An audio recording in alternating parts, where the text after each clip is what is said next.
Hello and welcome दोस्तों, स्वागत है आप सभी का तिवारी एकेडमी में।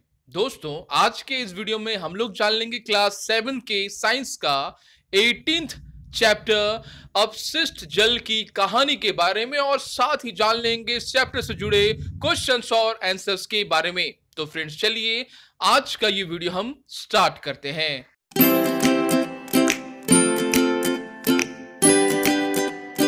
तो फ्रेंड्स, जैसा आप सभी देख पा रहे हैं, इस चैप्टर का हेडिंग है अपशिष्ट जल की कहानी। तो फ्रेंड्स, चलिए सबसे पहले हम जान लेते हैं कि आखिर इस चैप्टर्स में हमें कौन सी बातें बताई गई हैं। तो फ्रेंड्स, इस चैप्टर्स में आपको बताया गया है कि हम रोजमर्रा की जो जिंदगी होती है हमारे प्रत्येक दिन की, उसमें जिस जल का हम व्यवहार कर रहे हैं वह जल अपशिष्ट हो जाने के बाद यानी व्यवहृत हो जाने के बाद उसके बाद का जो प्रोसेस है वो आखिर क्या होता है। ये नालियों के माध्यम से होकर ये सीवरों तक कैसे पहुंच पाता है, सीवरों से होकर कैसे हम समुद्रों या फिर नदियों नालों के माध्यम से हम इसे कैसे तालाबों या फिर समुद्रों में हम इसे निर्गत कर पाते हैं। क्या गंदा ही पानी पूरी तरह से नदियों में गिरता है? क्या कारखानों से निकला हुआ पानी क्या गंदी ही अवस्था में नदियों में या फिर समुद्रों में विसर्जित कर दिया जाता है? आज का ये चैप्टर है आपका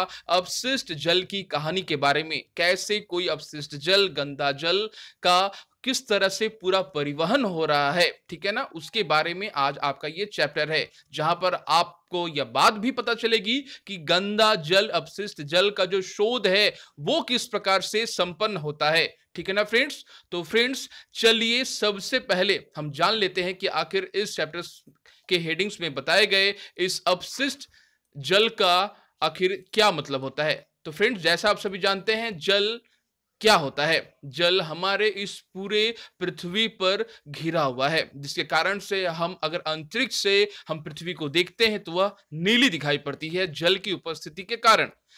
अब आपको जान लेना है कि आखिर अपशिष्ट क्या होते हैं। तो फ्रेंड्स, वह जल जिसका हम उपयोग करते हैं, उपयोग करने के बाद, व्यवहृत होने के बाद जिस जल हमारे घरों के माध्यम से, कारखानों से, नदी नाले के माध्यम से बहती है ना, उसे हम अपशिष्ट जल कहते हैं। यह जल का अपशिष्ट होने के पीछे का कारण क्या है, पहले हम इसे समझते हैं।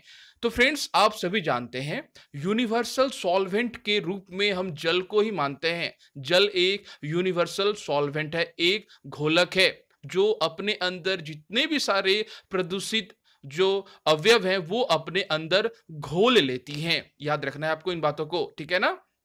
तो अब है बात कि आखिर यह गंदगी कैसी होती है, किस प्रकार से अपशिष्ट हो जाती है। तो फ्रेंड्स, आप सभी जानते हैं, हम जब भी प्रत्येक दिन सुबह उठते हैं, हम ब्रश करते हैं, हम स्नान करते हैं, ठीक है ना, कपड़े फीसते हैं, वॉशिंग्स करते हैं, घर की पोछाई, सब जो है हर काम में पानी की ही जरूरत होती है, जैसा आपने लास्ट के चैप्टर्स में भी जाना था। यह व्यवहार किया हुआ जल अपने अंदर बहुत सारे दूषित पदार्थों को घोल लेता है और घोल कर यह बाहर निकाल दिया जाता है नदियों और नालों के माध्यम से, ठीक है ना। उस जल में ही बहुत सारे प्रदूषित जो कण हैं, अवयव हैं, वह उसमें उपस्थित होते हैं, जिसे हम अपशिष्ट जल कह रहे हैं। उसकी ही कहानी, ठीक है ना, उसकी ही कहानी आखिर आपको इस चैप्टर्स में पूरी तरह से बताई जाएगी कि आखिर एक अपशिष्ट जल, ठीक है ना, वो किस प्रकार से शोध होकर फिर से वह रिफ्रेश होकर वह किस प्रकार से नदियों नालों के माध्यम से होकर वह किस तरह से वह नदियों में जाकर या फिर समुद्रों में जाकर गिरती है, ठीक है ना। इससे आपको यह भी पता चलेगा कि समुद्रों या फिर किसी भी जल स्रोत में रहने वाले जो प्राणी हैं, यानी हमारा जो जैव मंडल है, ठीक है ना, वह किसी भी प्रकार से दूषित नहीं होता है, वह स्वस्थ होता है। आप सभी जानते हैं, एक स्वस्थ जैव मंडल के लिए जो अवयव हैं वो दो प्रकार के होते हैं, जैविक और अजैविक, ठीक है ना। जैविक में वो सभी पदार्थ आते हैं ना जिसमें जान होती है, जीवन होता है, याद रखना है आपको इन बातों को। जैसे जैविक में आते हैं पेड़ पौधे, जितने भी सारे लिविंग ऑर्गेनिजम्स हैं जो सजीव हैं वो सभी जैविक में आते हैं। और अजैविक में आते हैं क्या, आपको पहले ये जानना है। अजैविक में आते हैं जनरली मिट्टी है, इसके अलावा वर्षा है, पानी है, ये सब जो होती है ये अजैविक में आते हैं। ठीक है ना, आपने लास्ट के चैप्टर्स में भी जैव मंडल के बारे में पढ़ लिया था फ्रेंड्स। ठीक है ना, तो आज हम लोग जैव मंडल के एक अवयव जल के बारे में जानने की कोशिश करेंगे, जो एक जैव मंडल का अजैविक तत्व है। ठीक है ना, जैसे आप सभी देख पा रहे हैं यहां सबसे पहले आपको जानना है अपशिष्ट जल आखिर क्या होता है। तो फ्रेंड्स आप सभी जानते हैं वह जल, ठीक है ना, वह जल जिसका हम उपयोग करते हैं, उपयोग आप सभी जानते हैं, हम बिल्कुल शुद्ध जल, स्वस्थ जल का हम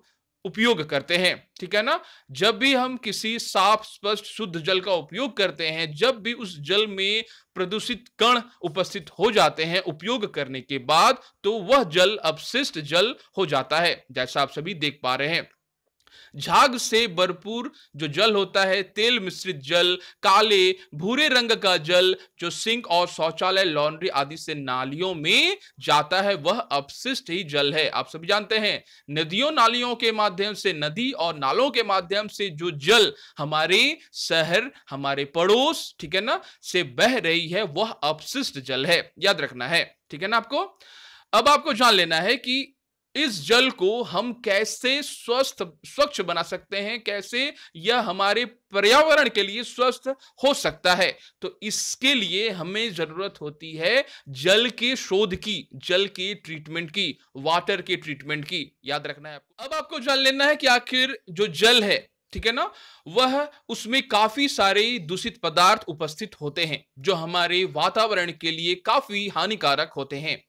अब जल को दूषित पदार्थ, जो जल जिसमें दूषित पदार्थ शामिल हैं, जिसे हम अपशिष्ट जल कह रहे हैं, उस अपशिष्ट पदार्थों को हम हटाकर हमें उससे उस जल को स्वच्छ बना लेना होगा। देन तब हम क्या कर सकेंगे उस जल का, देन हम उस जल को नदियों या फिर समुद्र में हम विसर्जित कर पाएंगे। इससे जितने भी सारे जल के स्रोत में उपस्थित होने वाले जितने भी सारे प्राणी हैं, उनका जीवन जो है स्वस्थ रह पाएगा और हमारा जो जैव मंडल है, हमारा इकोसिस्टम से बिल्कुल स्वच्छ रह पाएगा। आप सभी जानते हैं किसी भी तरह से इकोसिस्टम्स में किसी भी कंपोनेंट की गड़बड़ी हमारे इस जीवन के अस्तित्व को संकट में ला सकती है। यह बात आपको याद रखनी है फ्रेंड्स, ठीक है ना। तो फ्रेंड्स अब आपको जान लेना है जल हमारी जीवन रेखा के बारे में कुछ बातें। आप सभी जानते हैं जल का उपयोग जितने भी सारे जीव हैं, जितने भी सारे सजीव हैं, वह अपने विकास को बनाए रखने के लिए, अपने वृद्धि को बनाए रखने के लिए जल का उपयोग करते हैं। इसीलिए जल को जीवन रेखा के बारे में बताया गया है, जैसा आप सभी देख पा रहे हैं, ठीक है ना। और जल की आवश्यकता सभी जीवधारियों को होती है, जैसा मैंने आपको कुछ देर पहले कहा, ठीक है ना। अब आपको जान लेना है फ्रेंड्स कि आखिर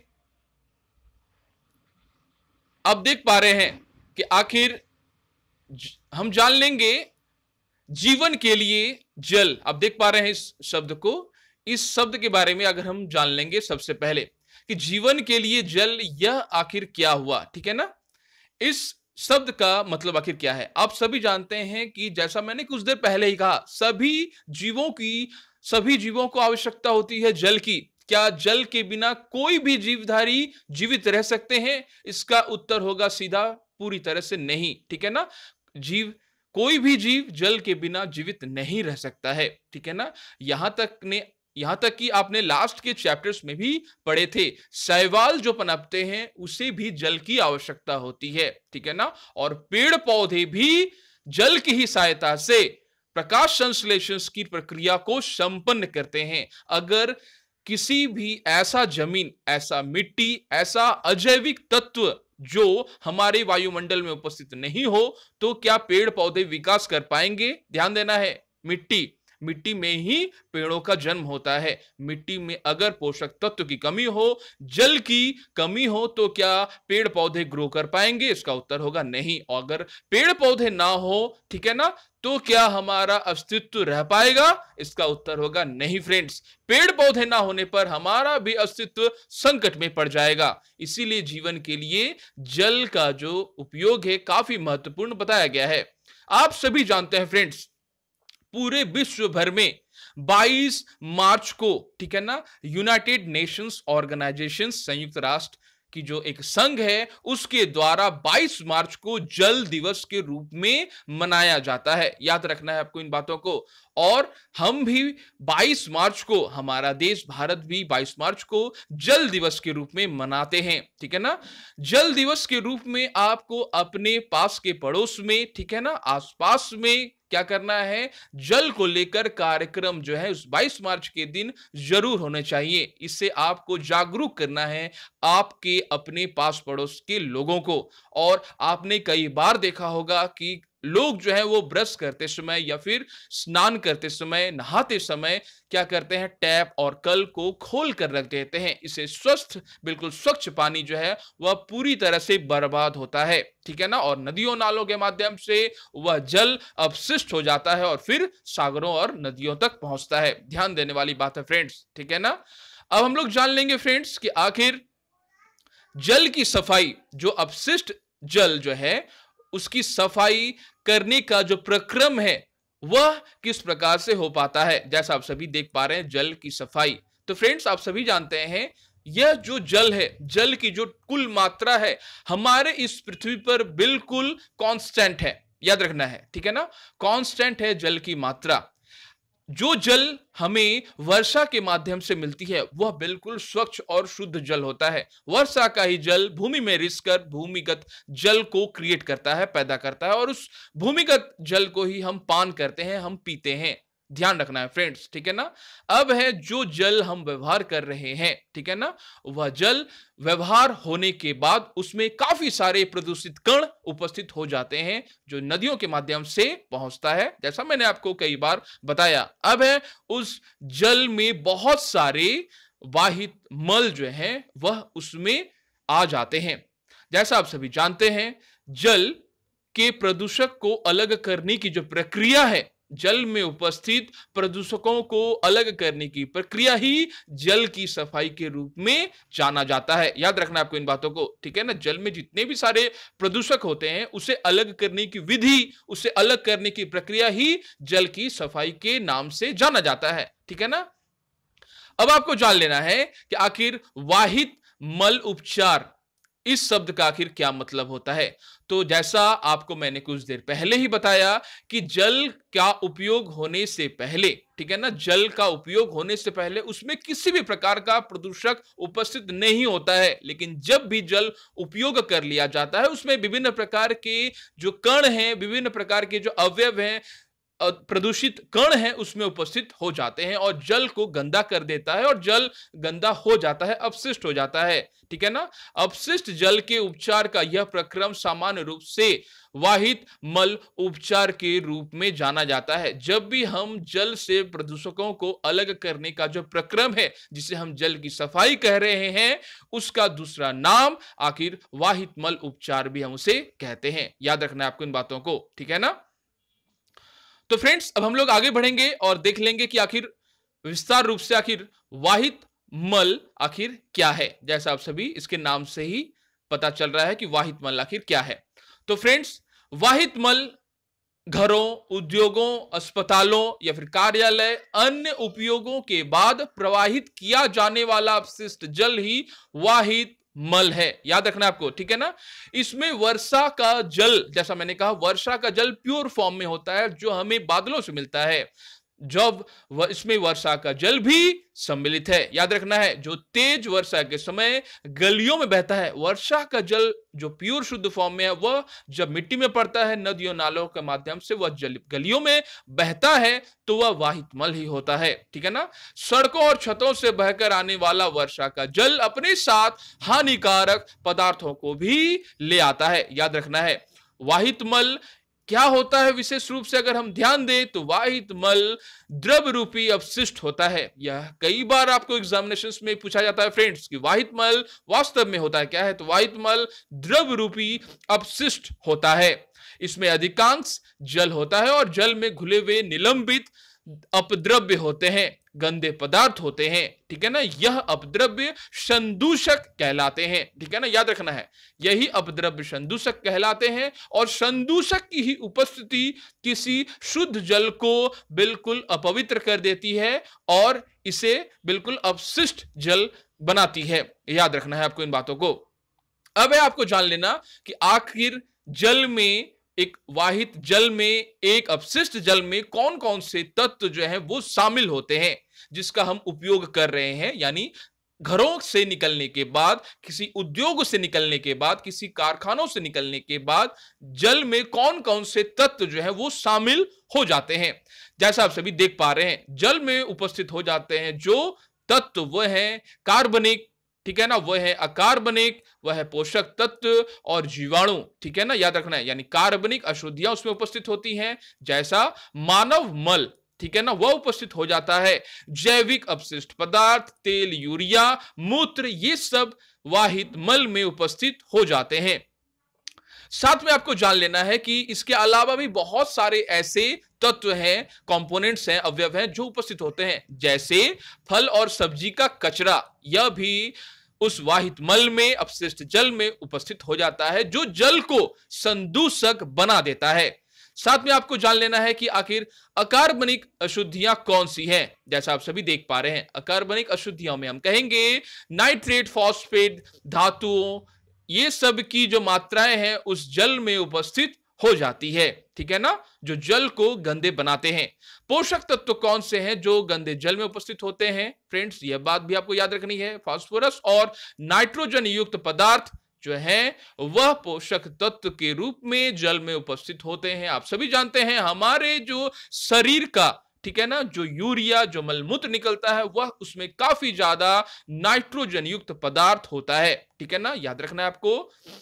अब आपको जान लेना है कि ये इस जल में जो जीवाणु जो मौजूद होते हैं, ठीक है ना, वो जो सूक्ष्म जीव मौजूद होते हैं वो आखिर क्या होते हैं। जैसा आप सभी देख पा रहे हैं, जीवाणु और अन्य सूक्ष्म जीव, जो जीवाणु मौजूद होते हैं जिस गंदे जल के उपयोग से, बहुत सारे समय ऐसा देखा गया है कि तालाबों में गंदा जल है, नहरों में गंदा जल है, ठीक है ना, लेकिन उस गंदे जल को बनाने का जो काम है वो मनुष्य ही या फिर मवेशियां करते हैं। और उस गंदे जल में अगर हम कपड़ा को वॉश करते हैं, बर्तन को धोते हैं, ठीक है ना, गंदे पानी का अगर हम सेवन करते हैं तो फिर क्या होता है उस गंदे पानी को सेवन करने से हैजा, टाइफाइड, आप देख पा रहे हैं, ठीक है ना, हैजा, टाइफाइड इत्यादि विभिन्न प्रकार के जो रोग हैं वो उत्पन्न होते हैं, ठीक है ना, याद रखना है आपको इन बातों को। और साथ में त्वचा जनित जितने भी सारे रोग हैं, ठीक है ना, जैसे पेचिस रोग, त्वचा वाले जितने सारे रोग हैं वो इस गंदे पानी के व्यवहार से ही उत्पन्न होते हैं।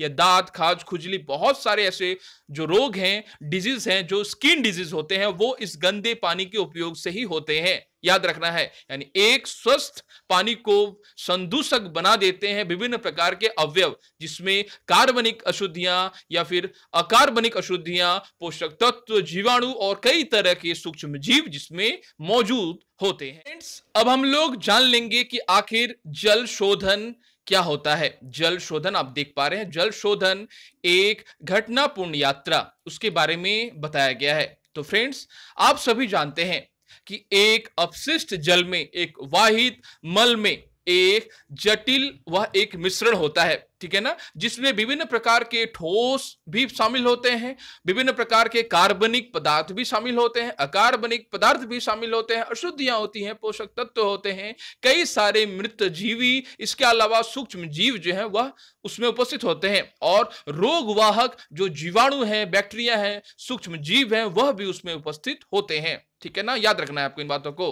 अब है जल को, इस प्रकार के जल को भौतिकी और रासायनिक के माध्यम से और जैविक क्रियाकलापों के माध्यम से इसे स्वच्छ बनाने की जो विधि है उसे ही हम जल का शोधन कहते हैं। याद रखना है, यानी एक अपशिष्ट जल में जितने भी प्रकार के तत्व शामिल होते हैं उसे भौतिक, रासायनिक और जैविक प्रक्रम से शोध करने का काम, स्वच्छ बनाने का काम ही जल शोधन कहलाता है। याद रखना है आपको इन बातों को, ठीक है ना। आप सभी जानते हैं फ्रेंड्स कि आखिर हमारे घरों से, कारखानों से या फिर अस्पतालों से विभिन्न प्रकार के जो दूषित पदार्थ हैं वह निकलते हैं, ठीक है ना, जो कि जल के माध्यम से होकर नदियों और नालों में वह पहुंचता है। ध्यान देना है। अगर अब हमें जान लेना है कि आखिर यह सीवर किसे हम कहेंगे, ठीक है ना, सीवर और मल विसर्जन यह आखिर क्या होता है। तो फ्रेंड्स, आप सभी जानते हैं जितने भी सारे हमारे घर से निकले हुए गंदे पदार्थ हैं, जो कचरे हैं, वो एक पाइप के माध्यम से होकर वह नदियों और नालों में पहुंचता है, ठीक है ना। सीवर जो है वह पाइपों का एक जाल होता है, ठीक है ना। अगर आप भूमि के अंदर देखो तो सीवर एक पाइपों का जाल है जिसमें अपशिष्ट पदार्थ, वाहित, मल वाले जो जल होते हैं वह बहता रहता है, जिसे हम सीवर कह रहे हैं, ठीक है ना। तो अब है इन सीवरों से क्या होता है, इन सीवर से होकर जो गुजरने वाला जो जल होता है, जो वाहित मल होता है, ठीक है ना, जो अपशिष्ट जल होता है वह मल विसर्जन कहलाता है। जो मिलकर एक साथ उस सीवर में से होकर गुजरते हैं, ठीक है ना। याद रखना है आपको इन बातों को, ठीक है ना। अब है यह सभी सीवरों में से होकर मल विसर्जन की व्यवस्था करता है।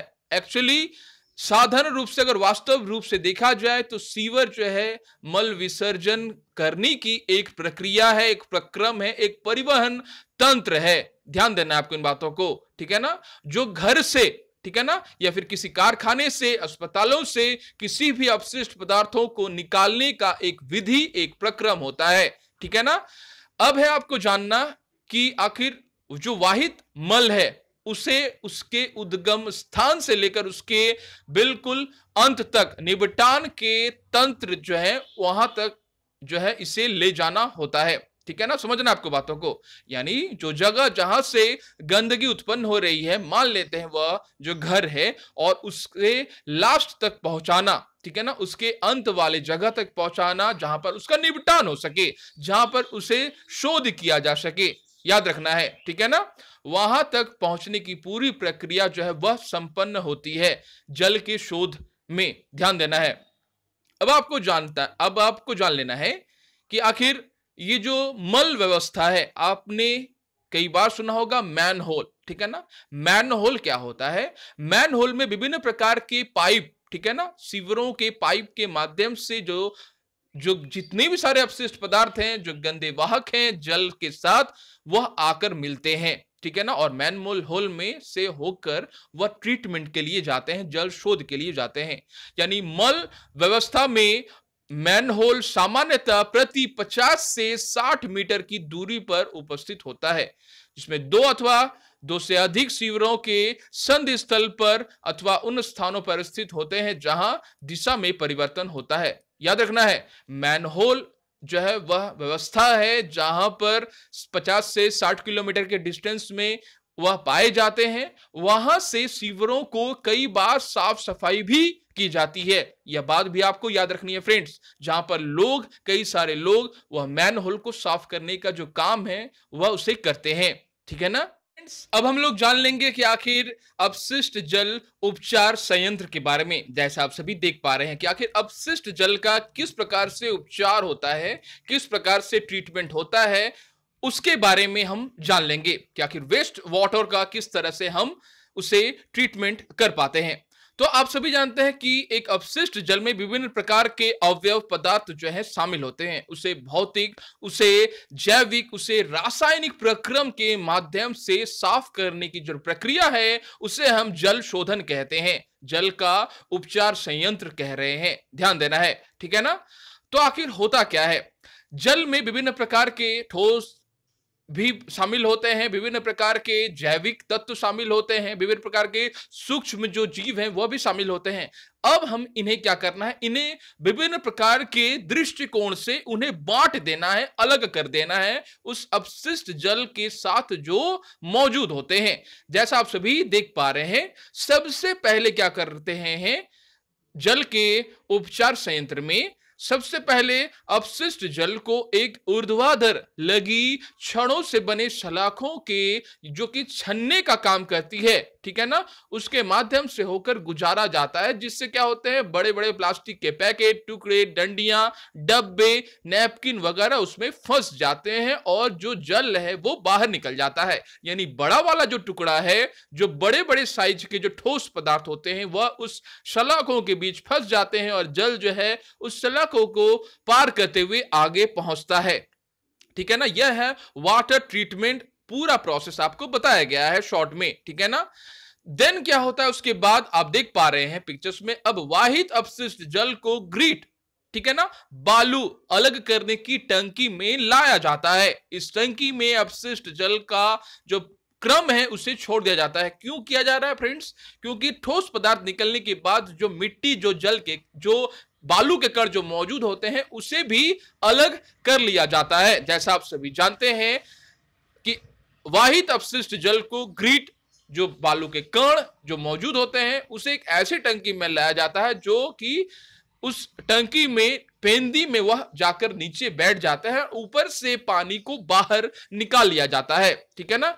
इस टंकी में अपशिष्ट जल को क्रम प्रवाह से छोड़ा जाता है। इसमें उपस्थित बालू, ग्रिट, कंकड़, पत्थर जो है उसकी पेंदी में जाकर बैठ जाते हैं और पेंदी में जाकर जैसे ही ये कण बैठते हैं तो ऊपर से पानी को बाहर निकाल लिया जाता है, ठीक है ना। यह बात भी आपको अगले प्रोसेस में बताई गई है। फिर जल को एक ऐसी बड़ी टंकी में ले जाया जाता है जहां उसका पेंदी का मध्य भाग जो है वह जो है ढलान होता है। याद रखना है, ढलान होने से क्या होता है, जितने भी सारे अपशिष्ट पदार्थ जो ठोस रूप में है, जो पेंदी में जमने वाले होते हैं, वह उस मध्य भाग में आकर जमा होने लगते हैं। याद रखना है, ठीक है ना, मध्य भाग में जमा होने लगते हैं।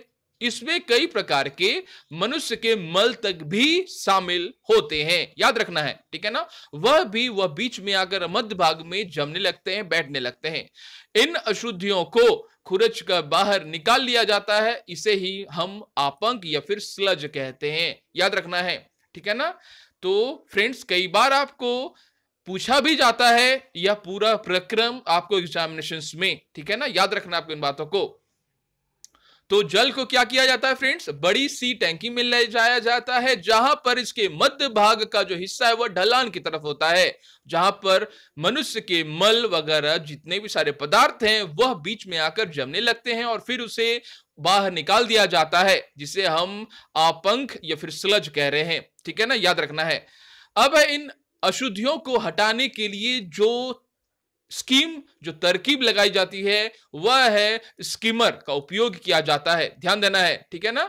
इस प्रकार से वह जो जल है वह निर्मलीकृत कर लिया जाता है, ध्यान देना है, जल को साफ कर लिया जाता है। यानी पहले में हमने क्या किया, जल में उपस्थित जितने भी सारे रैक्स, चीथड़े, थैले जो थे उसे हमने बाहर निकाल दिया। फिर उस जल को क्या किया, उसमें उपस्थित जितने भी सारे कंकड़ पत्थर जो थे उसे हम बाहर निकाल दिया। फिर भी जल में उपस्थित जितने भी सारे अपशिष्ट पदार्थ थे जिसे हम आपंक या स्लज कह रहे हैं, उसे हम बीच में इस तरह से टंकी में लाया गया कि वो बीच में आकर जमने लगे, ठीक है ना। और उसे स्कीमर का उपयोग करके, ठीक है ना, उसे स्कीमर का उपयोग करके उसे बाहर निकाल लिया जाता है, उपयोग कर लिया जाता है, अशुद्धियों को हटा लिया जाता है। इस प्रकार से जल में बहुत सारे जो तत्व हैं, जो अपशिष्ट तत्व हैं, जो प्रदूषित संदूषक हैं, जो जल को बना रहे थे, उसे बाहर निकाल लिया जाता है।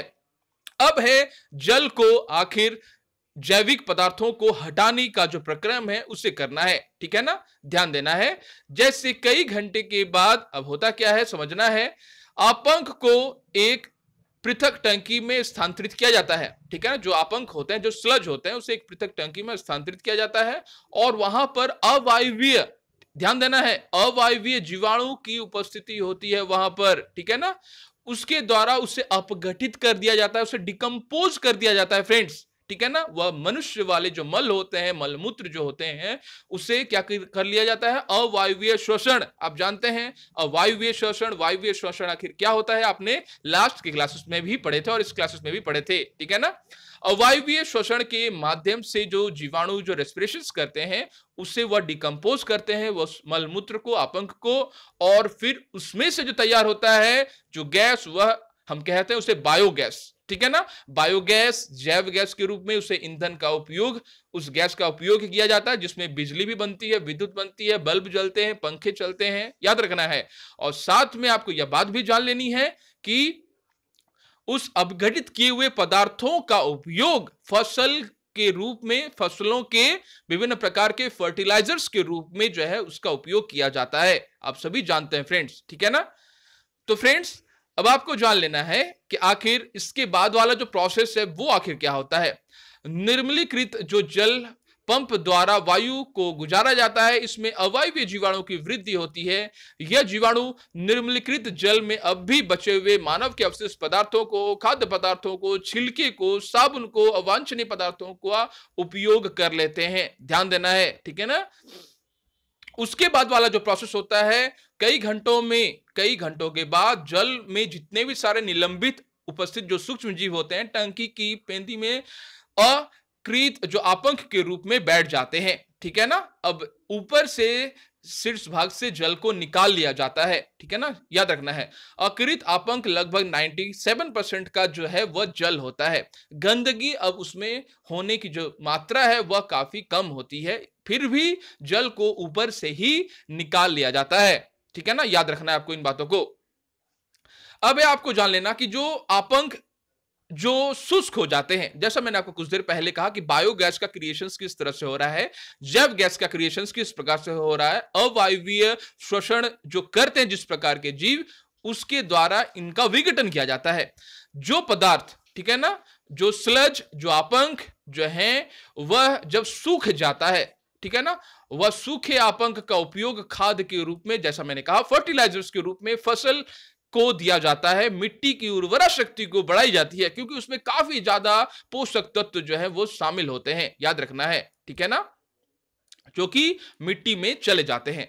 अब है जल का उपचार जो है वह जैविक रूप में करना। अब जैविक जितने भी सारे कीटाणु जीवाणु जो मौजूद होते हैं, उसे अब क्या करने की जरूरत है, अब उसे रोगाणु रहित करने की जरूरत होती है। इसलिए क्या किया जाता है, क्लोरीन का इस्तेमाल किया जाता है, ओजोन का इस्तेमाल किया जाता है। ये दो रसायन हैं जिसका उपयोग रोगाणु रहित जल को करने के लिए किया जाता है। ध्यान रखना आपको इन बातों को, ठीक है ना।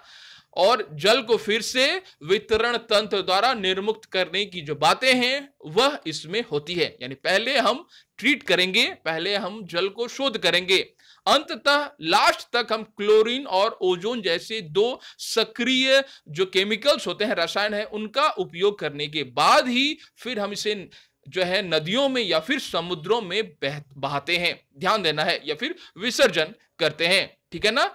यह बात आपको याद रखनी है फ्रेंड्स। अब हम लोग जान लेंगे कि आखिर जागरूक नागरिक जो है वह हमें बनना है, ठीक है ना।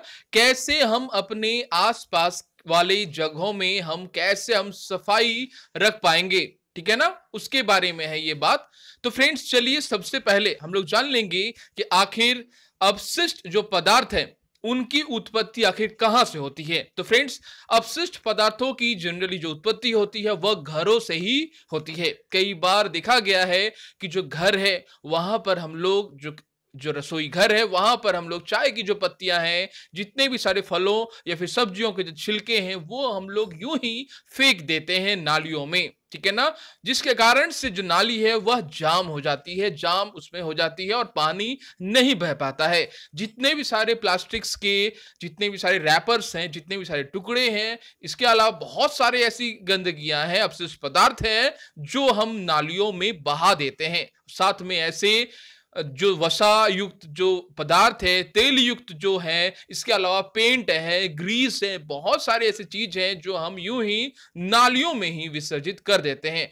होता क्या है, नालियों की जो पानी है उसका बहाव जो है वह रोक जाता है, ठीक है ना। जो बड़े पदार्थ है, ठीक है ना, वह उन्हें रोक देती है और साथ में वसा युक्त जो पदार्थ होते हैं, तेल युक्त जो पदार्थ होते हैं, जो कीटनाशी होते हैं, इसके अलावा बहुत समय देखा गया है जो पेंट होते हैं, जो रंग करने वाला जो पेंट होता है, जो ग्रीस होता है, वह भी नालियों के बहाव में को वह रोक देता है। उसमें बहने वाले जो अवशिष्ट पदार्थ होते हैं, जो जल होता है, वह रुक जाता है, ठीक है ना। इसीलिए घर में ऐसे बहुत ऐसे जगह हैं जहां पर आपको ये वाला जो काम है वो नहीं करना है, ठीक है ना। और साथ में जागरूक नागरिक तभी वह आदमी बन सकता है, ठीक है ना, जब वह अपने घर के साथ साथ आसपास के इलाकों को, पड़ोस को वह साफ सुथरा बनाए रखे। अगर कोई नाली, कोई अगर ऐसी जगह जहां पर जल प्रवाहित होती है, उसे हमें ढक कर रखना चाहिए, ब्लीचिंग पाउडर का छिड़काव करना चाहिए। जो कचरे वाले जो डब्बे हैं उसमें सही तरह से कचरों का निपटान जो है वो करना चाहिए, कचरों को सही रूप से फेंकना चाहिए, ठीक है ना। बहुत सारे ऐसे जगह हैं जहां पर कचरों के लिए अलग अलग रंग वाले डब्बे भी रखे गए होते हैं, जिसके बारे में आपने लास्ट के क्लासेस में भी पढ़े थे। जो डब्बे होते हैं कचरे वाले, उसमें विशिष्ट प्रकार के डब्बों के लिए, कचरों के लिए एक अलग प्रकार का डब्बा जो है वो कलर किया हुआ रहता है, ठीक है ना, याद आपको रखनी है। जागरूक नागरिक हम तभी बन सकते हैं फ्रेंड्स, जब हम इस अपशिष्ट पदार्थ को पैदा करने की जो बात होती है उसकी हम रोकथाम कर पाए, ठीक है ना। उसमें आप सभी जानते हैं, क्योंकि अपशिष्ट पदार्थ जितने सारा बनते हैं वह अगर आपके घर के आसपास बना रहे तो दुर्गंध आती है, गंध निकलती है और उसमें पनपते हैं विभिन्न प्रकार के बैक्टीरिया, वायरस, जो विभिन्न प्रकार के जो रोग हैं वह हमें फिर पूरी तरह से घेर लेती है। याद रखना आपको इन बातों को, ठीक है ना। इसीलिए आवश्यक हो पाता है या यह हो जाता है कि आखिर आप जिस भी इलाका में रह रहे हैं, चाहे वह नगर पालिका हो या फिर ग्राम पंचायत हो, चाहे कोई भी सोसाइटी हो, वहां पर आपको चाहिए कि हर महीने या फिर साल में 2 बार, ठीक है ना, आपको कम से कम जागरूक होने के लिए कार्यक्रम को कोई अपनाना चाहिए। कार्यक्रम को अपनाने से यह फायदा होता है, लोगों को जागरूक करने से यह फायदा होता है कि आपके जो आसपास वाले जो जगह हैं वो काफी साफ सुथरे, सफाई युक्त होते हैं। यत्र तत्र हमें थूक भी नहीं फेंकना चाहिए, यह बात भी आपको जाननी होती है, ठीक है ना। तो फ्रेंड्स, बहुत सारी बातें हैं जो नागरिक जो जागरूक हैं वह अपने आसपास के इलाकों के लिए करते हैं, ठीक है ना। तो फ्रेंड्स, अब हम लोग जान लेंगे कुछ बातें स्वच्छता और रोग के बारे में। अगर हम स्वच्छ नहीं रहते हैं, अगर हम सही रूप से इस देश के समझदार अगर नागरिक हम नहीं होते हैं, ठीक है ना, एक रेस्पॉन्सिबल अगर हम सिटीजन्स नहीं होते हैं, अपने आसपास वाले जगह को अगर हम साफ नहीं रखते हैं, तो फिर क्या होता है, ठीक है ना। आप सभी जानते हैं कि अगर हम गंदे रहें, आसपास वाला इलाका हमारा अगर गंदा रहा, साफ सुथरा अगर नहीं हो रहा है और हम कचरा करने वाले जितने भी सारी सामग्री हैं उसे रोकथाम के लिए कुछ नहीं कर रहे हैं बल्कि उसे और उत्पन्न कर रहे हैं, तो फिर क्या होगा, हमें हैजा, पीलिया, पेचिस, विभिन्न प्रकार के जो रोग हैं वह जो है हमें पूरी तरह से घेर लेंगे। जितना हम अगर स्वस्थ रहेंगे तभी यह संभव है जब आपका आसपास वाला पड़ोस जो इलाका है, आपका जो घर है, वह पूरी तरह से साफ सुथरा रहे। अब हम लोग बात करेंगे स्वच्छता और रोग के बारे में। आप सभी जानते हैं, आपके अपने आसपास के इलाकों वाले जो जगह हैं वहां पर अगर आप साफ सुथरा सफाई रखते हैं तो आप और आपका पड़ोस जो आपका शहर है वह बिल्कुल निरोग रहता है। लेकिन जैसे ही गंदगी बढ़ती है, रोगों की जो संख्या है, रोगियों की जो संख्या वह बढ़ती ही रहती है, ठीक है ना। दुर्गंध होने से विभिन्न प्रकार के बैक्टीरिया, वायरस, सूक्ष्म जीव का जो जन्म है वह स्थान वह बन जाता है। याद रखना है आपको इन बातों को, और जिससे हमें जो है पूरी तरह से हमारा जो शरीर है वह अस्वस्थ हो जाता है। इसीलिए यह बात कही जाती है कि अगर आप अपने आसपास वाले जो इलाके अगर आप बिल्कुल साफ सुथरे रखें तो आप बिल्कुल निरोग रहेंगे, ठीक है ना। स्वच्छता के साथ रोग का एक बहुत ही अच्छा संबंध है, ध्यान रखना है। अगर आप स्वच्छ रहेंगे तो आप बिल्कुल निरोग रहेंगे, अगर आप अस्वच्छ रहेंगे तो आप पूरी तरह से अस्वस्थ रहेंगे। ध्यान देना है, दोनों ही एक दूसरे के साथ जुड़े हुए होते हैं, क्योंकि कई बार देखा गया है क्योंकि हर रोग की जो उत्पत्ति होती है वह घर से ही होती है। अगर हम कचरा बिल्कुल पैदा करना कम कर दें, बंद कर दें, तो रोग की उत्पत्ति जो है वह कम होगी। जिस तरह से आप पिक्चर्स में भी देख पा रहे हैं, या चाय की पत्तियों के साथ साथ बहुत सारे कचरे हैं जो यूं ही फेंक दिए जा रहे हैं, ठीक है ना। इसे फेंकने का सही रूप से जो जगह है वह होना चाहिए आपके घर में, जो कचरे की जो पेटी है उसमें आपको फेंकना चाहिए, जो डस्टबिन है उसमें फेंकना चाहिए, बल्कि यहां पर उसे इस नहीं बहाना चाहिए। आप जिस तरह पिक्चर्स में भी देख पा रहे हैं, यह बात जो है पूरी तरह से गलत है, ठीक है ना। इस तरह से काम जो है बिल्कुल तरह के नहीं होने चाहिए। आसपास वाला जो इलाका है, ठीक है ना, वह घास नहीं रहे, किसी भी तरह के गंदगी का जमाव ना हो, पानी ना जमे, इसके लिए आपको मिट्टी भर देना है, ठीक है ना। और साथ में नगर पालिका हो या फिर ग्राम पंचायत, उनके साथ आपको बातों को भी डिस्कस करना है, ठीक है ना, कि किस तरह से हम अपने इलाकों को साफ सफाई सुथरा रख सकते हैं, ठीक है ना। फ्रेंड्स, अब हम लोग जान लेंगे कि आखिर वाहिद मल निपटान की जो वैकल्पिक व्यवस्था है वह आखिर कैसी व्यवस्था होती है, ये कौन सी व्यवस्था होती है। क्योंकि बहुत समय ऐसा देखा गया है जो शौचालय जो होते हैं वह करने की जो जगह है वह बिल्कुल ग्राम वाले जगह में नहीं होती है, तो लोग यत्र तत्र ही शौचालय करने लगते हैं, ठीक है ना। बहुत समय ऐसा देखा गया है कि रेल की पटरियों के पास भी शौचालय कर देते हैं, ठीक है ना। कोई भी सही जगह नहीं होता है गंदे फेंकने की, शौचालय या मल मूत्र त्यागने की, और इस तरह से गंदगी और रोग जो है, जिस तरह से आपने जाना, गंदगी और रोग एक दूसरे के साथ जुड़े हुए हैं। जितना कोई इलाका आसपास वाला गंदगी भरा होगा वह इलाका रोगपूर्ण होगा, रोगों से भरा होगा। इसलिए जरूरत होती है विकल्प की। किस तरह के विकल्प की? जहां पर आप वाहित मल का निपटान कर पाए, इसके लिए जरूरत होती है सेप्टिक टैंक की, रासायनिक वाले शौचालय की, कंपोस्टिंग पिट की, इन सभी का उपयोग होता है, ठीक है ना। याद रखना है, स्वच्छता की स्थिति को सुधारने के लिए ही कम लागत में यथास्थान वाहित मल के निपटान तंत्र का बढ़ावा किया जा रहा है, सरकार के द्वारा, ग्राम पंचायत के द्वारा और म्युनिसिपैलिटी के द्वारा। याद रखना है आपको विभिन्न बातों को। इससे क्या होता है, विभिन्न प्रकार के जो रोग है उनकी रोकथाम की जा सकती है, ठीक है ना। याद रखना है आपको इन बातों को। और इसके अलावा जितने भी सारे अस्पताल वाले जो जगह हैं, ठीक है ना, उनके लिए भी कचरा को फेंकने के लिए एक अलग रूप से व्यवस्था की जा रही है, ठीक है ना। याद रखना है आपको इन बातों को। अब हमें जान लेना है कि आखिर सार्वजनिक स्थलों पर स्वच्छता किस प्रकार से संभव हो पाएगी। तो फ्रेंड्स, आप सभी जानते हैं कि सार्वजनिक जो स्थान है, ठीक है ना, जैसे रेल के प्लेटफॉर्म होते हैं, हवाई जहाज होते हैं, मेला वाला जो जगह होता है, कोई भी जगह, पार्क वगैरह होता है, वहां पर भी लोग यत्र तत्र जो है वो गंदा करते रहते हैं।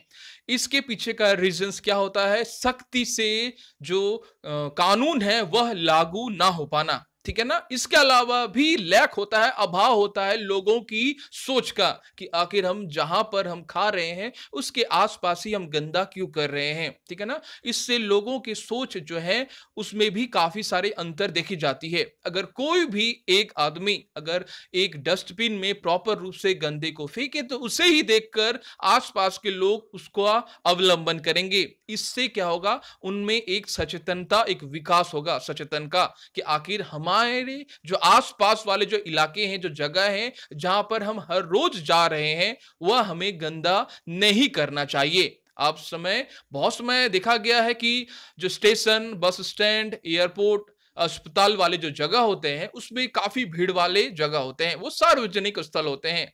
प्रतिदिन तो हजारों लोग आते हैं, लाखों लोग आते हैं, और अपशिष्ट पदार्थ जो है उनका जमाव जो है वह यत्र तत्र होता रहता है। उनके निपटान का आवश्यक होता है। अगर उनका निपटान नहीं हुआ तो फिर महामारी, रोगों का जो घर है वह उसी स्थान में जन्म लेता है, ठीक है ना। याद रखना है, सरकार तो अपनी तरफ से पूरी कोशिश कर रही है कि यहां पर ना थूके, यहां पर पेशाब ना करें, यहां पर यूरिया ना बहाएं, यहां पर गंदा ना करें, यहां पर कचरा ना फेंके। बहुत सारे ऐसे टैगलाइन आपको दिखाई पड़ेंगे, ठीक है ना।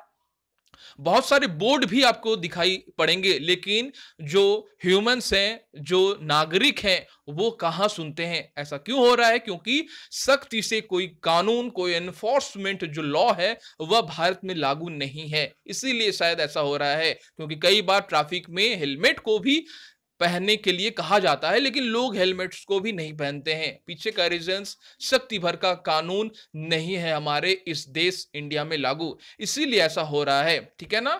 याद रखना है आपको इन बातों को। और साथ में यह बात भी हमें जान लेनी है कि जो भी सार्वजनिक जगह है जहां पर हम हमेशा जा रहे हैं, वहां हमें गंदा नहीं करना चाहिए, कूड़ा यहां वहां नहीं फेंकना चाहिए। याद रखना है आपको।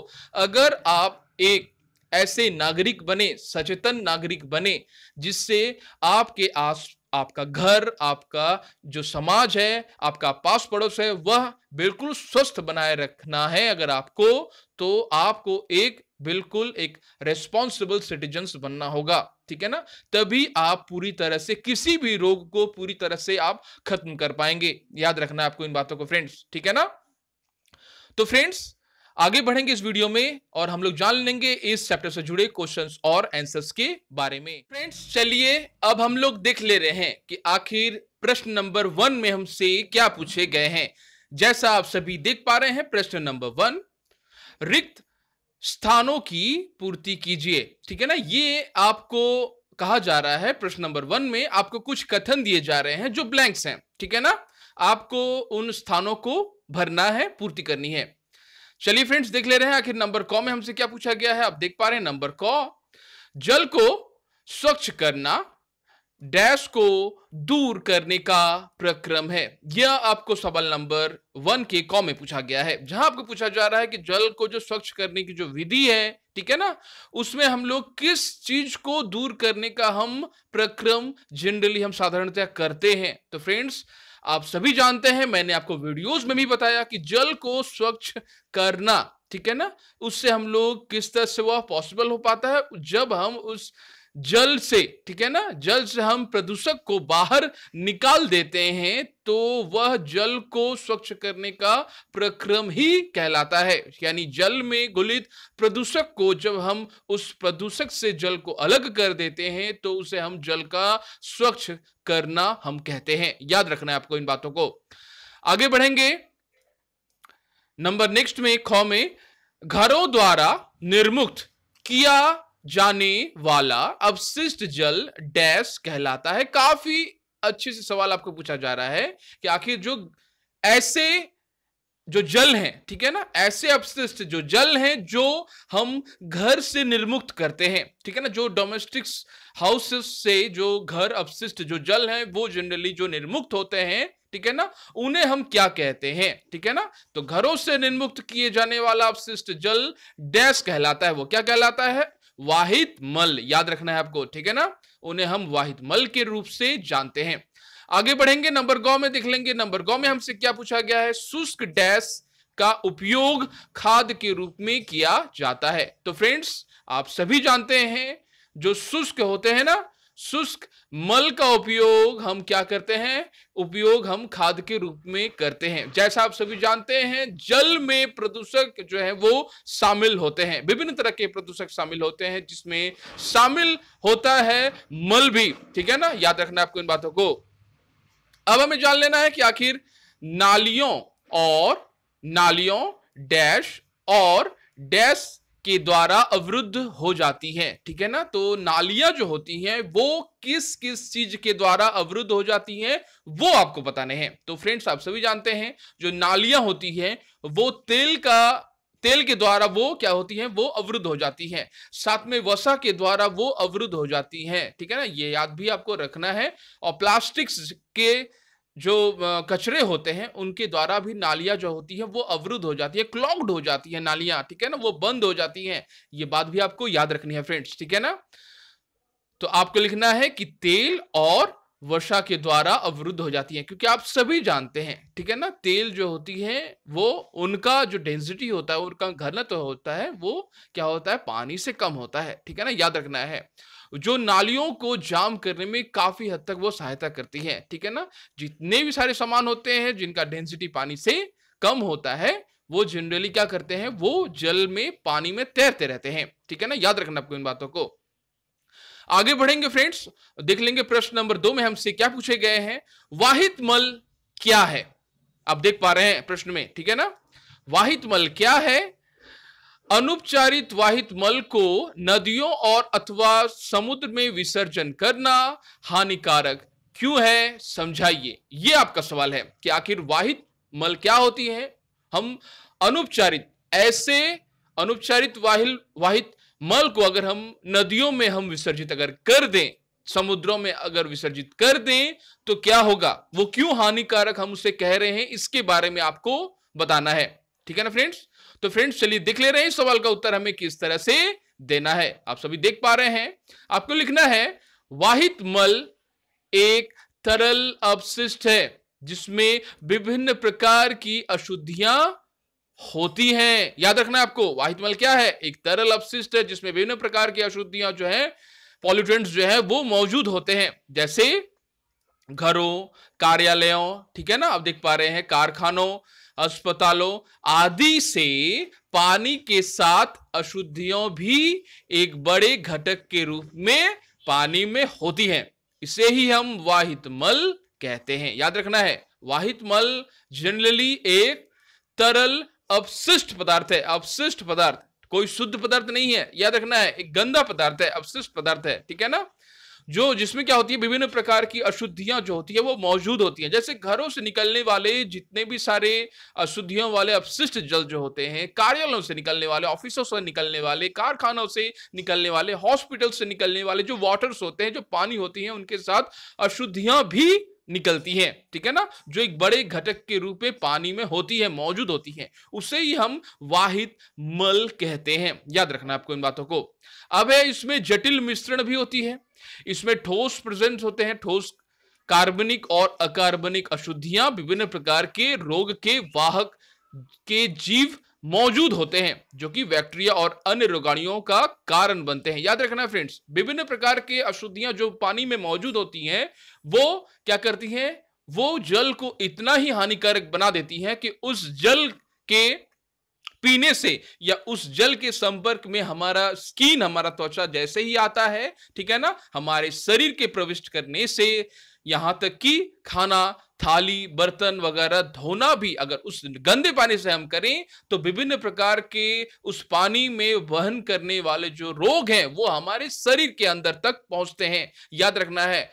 तो इसीलिए जनरली क्या किया जाता है, इसीलिए जो वाहित मल जो होता है ना, ठीक है ना, जो गंदे पदार्थ होते हैं, जो कि अपशिष्ट पदार्थ होते हैं, जो प्रदूषक जल के साथ मौजूद होते हैं, उन्हें हम ट्रीट करते हैं, फिर उससे हम फिर क्या करते हैं, रिलीज कर देते हैं समुद्रों में, ठीक है ना, अथवा नदियों में हम विसर्जित करते हैं। याद रखना आपको इन बातों को।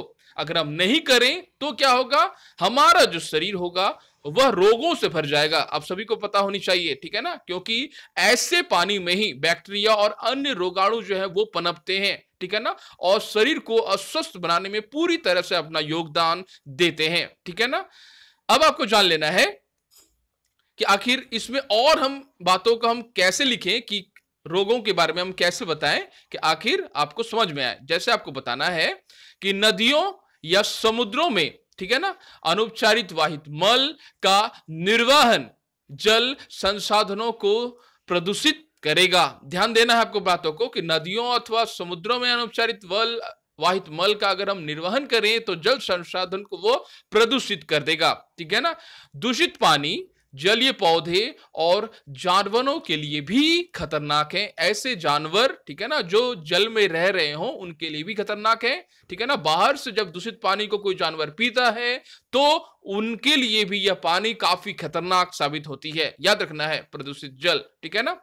इससे हैजा, typhoid, polio, meningitis, malaria, dengue आदि कई बीमारियां भी फैलती हैं। याद रखना है। फूड पॉइजनिंग, ठीक है ना, याद रखना है। फूड में जब भी बाहर से कोई रोगाणु जब फूड में आकर बैठते हैं, ठीक है ना, तो फूड पॉइजनिंग होता है। गंदे पानी को अगर हम पीते हैं तो हैजा, typhoid, polio, meningitis, malaria, dengue इत्यादि कई सारी बीमारियां जो है हमारे शरीर तक पहुंचती हैं। याद रखना आपको इन बातों को फ्रेंड्स, ठीक है ना। तो फ्रेंड्स अब हम लोग जान लेंगे कि आखिर प्रश्न नंबर 3 में हमसे क्या पूछे गए हैं। आप देख पा रहे हैं प्रश्न नंबर 3, तेल और वसाओं को नाली में क्यों नहीं बहाना चाहिए, ठीक है ना। जैसे मैंने आपको कुछ देर पहले ही बताया कि तेल और जो वसाएं होती हैं वो जनरली नाली को क्लॉग्ड कर देती हैं, बंद कर देती हैं, ठीक है ना। उसके पीछे का क्या रीजन है, आखिर क्यों हम तेल को और वसाओं को नाली में हमें बहाना नहीं चाहिए, उसके बारे में आपको पूछा जा रहा है। तो फ्रेंड्स चलिए देख ले रहे हैं इस सवाल का उत्तर हमें किस तरह से लिखनी है। तो फ्रेंड्स सबसे पहले आपको लिखना है कि तेल और वसा नालियों में बहने वाले पानी को रोककर नालियों को अवरुद्ध कर सकते हैं। खुली नालियों में वे मिट्टी में छिद्रों को अवरुद्ध करते हैं। ध्यान देना है फ्रेंड्स, ठीक है ना। खुली नालियों में, ठीक है ना, वो मिट्टी में छिद्रों को अवरुद्ध करते हैं और इस प्रकार मिट्टी द्वारा पानी के अवशोषण में भी बाधा आती है। इसलिए तेल और वसा को नाली में नहीं छोड़ा जाना चाहिए। ध्यान देना फ्रेंड्स, जब भी तेल और नालियों को छोड़ा जाता है, नालियों में छोड़ा जाता है तेल को, वसाओं को, तो पानी जो बहती है उससे वह रोकने में काफी मददगार साबित होती है। ध्यान देना है, ठीक है ना।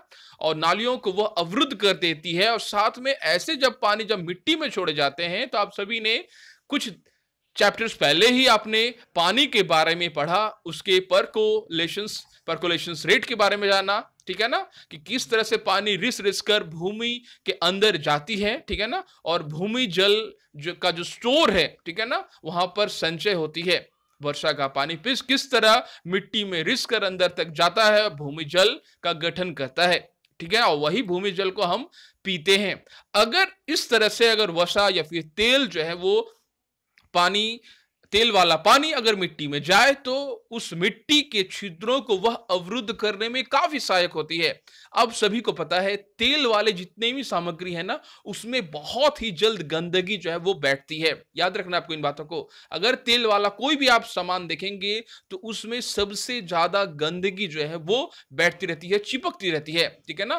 तेल वाला एक तेल का ऐसा ही विशेषताएं होती है कि वो गंदगी को अपनी ओर आकर्षित बहुत ही जल्द करती है और साथ में वह क्लॉग्ड कर देता है, वह क्या करता है, बंद कर देता है, जिसमें भी ऐसे किसी मशीन या फिर ऐसे किसी जगह जहां पर तेल मौजूद होते हैं। याद रखना है, ठीक है ना। इसीलिए जब पानियों को नाली के द्वारा बहाया जाता है तो इसलिए कहा जाता है तेल और वसाओं को पानी के माध्यम से, नाली के माध्यम से होकर पानी के द्वारा उसे नालियों में बहाना नहीं चाहिए, ठीक है ना। याद रखना आपको इन बातों को। आगे बढ़ेंगे, देख लेंगे प्रश्न नंबर 4 में हमसे क्या पूछा गया है। प्रश्न नंबर 4 आप देख पा रहे हैं, अपशिष्ट जल से स्वच्छ जल प्राप्त करने का जो प्रक्रम है उनका वर्णन कीजिए। गंदे पानी से किस प्रकार हम स्वच्छ जल प्राप्त कर पाएंगे, उसका अगर आपको प्रक्रम आता है, आपने वीडियोस में भी जाना, तो उस प्रक्रम को आपको बताना है, ठीक है ना। तो फ्रेंड्स चलिए देख ले रहे हैं सवाल का उत्तर हमें किस तरह से देनी है। आप देख पा रहे हैं, आपको लिखना है पहले अपशिष्ट जल के उपचार में भौतिक, रासायनिक और जैविक प्रक्रम सम्मिलित होते हैं। जब भी हम अपशिष्ट जल का उपचार कर रहे होते हैं, ठीक है ना, उसमें भौतिक वाले कुछ प्रक्रम सम्मिलित होते हैं, रासायनिक वाले प्रक्रम सम्मिलित होते हैं और जैविक वाले प्रक्रम भी सम्मिलित होते हैं, जो जल को संदूषित करने वाले भौतिक, रासायनिक और जैविक द्रव्यों को अलग करने में सहायता करते हैं, ठीक है ना। तो चलिए फ्रेंड्स देख लेंगे कि आखिर किस तरह से हम किसी अपशिष्ट जल को, अस्वच्छ जल को, दूषित जल को हम स्वच्छ जल की हमें प्राप्ति होगी, ठीक है ना। और कौन कौन से हम उनमें चरण जो है वो शामिल करेंगे। इसमें निम्नलिखित चरण शामिल है, आपको पहले बताना है, ठीक है ना। फिर आपको लिखना है हेडिंग्स में नंबर 1 देकर, सर्वप्रथम अपशिष्ट जल को ऊर्ध्वाधर लगी छड़ों से बने सलाका, ठीक है ना, सलाकों, छन्नों यानी बार स्क्रीन से गुजारा जाता है। इससे अपशिष्ट जल में उपस्थित बड़ी वस्तुएं जैसे टुकड़े, ठीक है ना, बड़ी बड़ी वस्तुओं के टुकड़े, ठीक है ना, या फिर डंडे या फिर डिब्बे, प्लास्टिक, पैकेट, नैपकिन इत्यादि को हटा दिए जाते हैं। तो वो कैसे पॉसिबल हो पाता है, कैसे संभव हो पाता है, वो बड़े छड़, ठीक है ना, बड़ा जो छड़ होता है, अपशिष्ट जल को पहले छड़ों के माध्यम से, ठीक है ना, एक ऐसे जगहों से बहाया जाता है, निर्गत की जाती है जहां पर छड़ है। छड़, ठीक है ना, शलाखा, एक बार स्क्रीन होता है, छड़ों का एक स्क्रीन होता है, उनके माध्यम से उन्हें बहाया जाता है। वो जो छड़ होते हैं वह रोक लेते हैं बड़े बड़े प्लास्टिक्स को, डब्बे को, ठीक है ना, याद रखना है आपको इन बातों को। नेक्स्ट हमें जान लेना है कि इसके बाद वाला मेथड क्या होता है, प्रक्रम क्या होता है। अब वाहित अपशिष्ट जल को ग्रिट और बालू अलग करने वाली टंकी से गुजारा जाता है। अब उस अपशिष्ट जल को किससे गुजारा जाता है, ग्रिट, जहां पर अलग हो जाते हैं, जहां पर बालू अलग हो जाती है, उस टंकी में से होकर उसे गुजारा जाता है जहां रेत, ग्रिट और कंकड़ पत्थर अलग हो जाते हैं। याद रखना है, यानी पहला जो प्रक्रम है वहां पर वह प्लास्टिक्स जो है, जितने भी कचरे हैं, ठीक है ना, वह अलग रैग्स होते हैं, टुकड़े होते हैं, वह अलग हो जाते हैं। दूसरा नियम या प्रक्रम यह है कि उस जल को, उस अपशिष्ट जल को, उस अपशिष्ट जल में से ग्रीट को अलग कर लिया जाता है, बालू को अलग कर लिया जाता है, उसे इस प्रकार के टंकी से गुजारा जाता है, ठीक है ना। अब आपको उसके बाद वाला जो प्रक्रम है वो क्या है, चलिए देखते हैं। इसके बाद वाला जो प्रक्रम आपको लिखना है कि जल को एक बड़ी टंकी में ले जाया जाता है, जहां इसे घंटे रखा जाता है, इसे घंटों भर रखा जाता है, ठीक है ना, काफी देर तक इसे रखा जाता है। यहां ठोस मल और निलंबित सूक्ष्म जीव आदि तली में बैठ जाते हैं और उन्हें अलग कर लिया जाता है। जैसा मैंने आपको कहा कि सबसे पहला उसे जो कचरे हैं प्लास्टिक्स वाले, उसे बाहर निकाल लिया जाता है, ठीक है ना, बाहर स्क्रीन द्वारा। उसके बाद इसे एक ऐसे टंकी में ले जाया जाता है जहां पर बालू और कंकड़ पत्थर अलग हो जाते हैं, ठीक है ना। और कंकड़ पत्थर अलग हो जाने के बाद उस जल को एक बड़ी टंकी में लाया जाता है जहां पर उसे ऊपर के माध्यम से, ऊपर से ही जल को अलग कर लिया जाता है, ठीक है ना। और नीचे में पेंदी में जो अपशिष्ट पदार्थ हैं वो क्या होते हैं, तली में बैठ जाते हैं और फिर उन्हें अलग कर लिया जाता है। शीर्ष भाग से जल को अलग कर लिया जाता है और जो कि गंदे पदार्थ हैं, अपशिष्ट पदार्थ हैं, ठोस मल है, वह निलंबित सूक्ष्म जीव है, वो तली में बैठ जाते हैं। उसके बाद वाला प्रक्रम क्या है, चलिए हमें जान लेना है और वही बातें हमें लिखने भी होती है, ठीक है ना, एग्जामिनेशंस में याद रखना है।